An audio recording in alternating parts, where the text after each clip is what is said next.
معنی القرآن کے 10ویں دن میں درج ذیل حدیث نے دل کو جھنجھوڑ کر رکھ دیا۔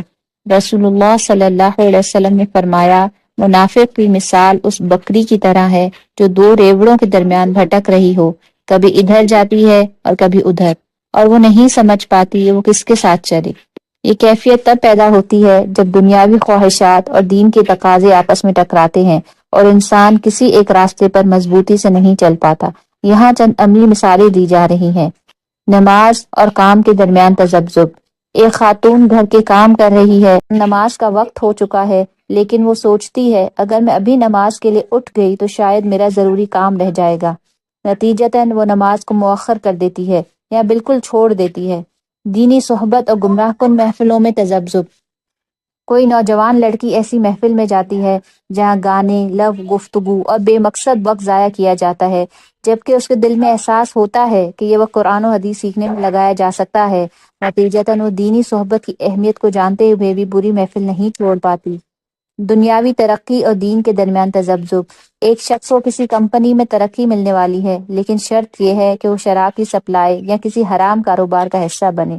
وہ جانتا ہے کہ یہ غلط ہے، مگر سوچتا ہے کہ ترقی اور زیادہ پیسے کا موقع بار بار نہیں آتا۔ نتیجہ وہ حرام کو اختیار کر لیتا ہے، حالانکہ دل میں بے چینی رہتی ہے۔ بچوں کی دینی تربیت اور دنیاوی تعلیم کے درمیان تذبذب۔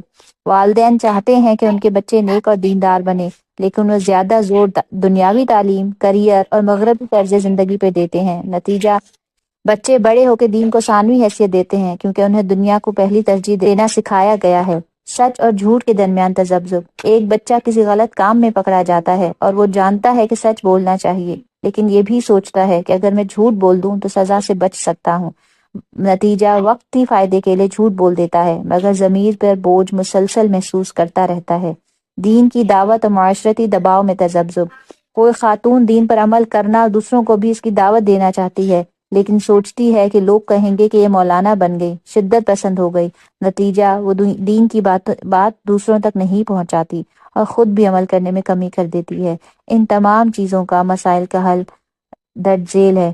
اللہ سبحانہ تعالیٰ سے ہدایت اور استقامت کی دعا مانگیں، اللہ کے ذکر سے نفاق دور کرنے کی کوشش کریں، اللہ سبحانہ تعالیٰ پہ توکل کریں، اللہ کی اطاعت کے اجر پر یقین رکھیں، اس کا شوق علم کے ذریعے پیدا کرنے کی کوشش کریں، دین کو دنیا پر ترجیح دیں، نیک صحبت اپنائیں، قرآن و حدیث کی تعلیمات کو گہرائی سے سمجھیں، چھوٹے چھوٹے فیصلوں میں بھی اللہ کی رضا کو سامنے رکھیں تاکہ دین اور دنیا میں توازن پیدا ہو۔ اللہ ہمیں دین پر مضبوطی سے چلنے کی توفیق عطا فرمائے، آمین۔ آپ بھی معنی القرآن سن کر اپنی زندگی کو قرآن سے روشن کر سکتے ہیں۔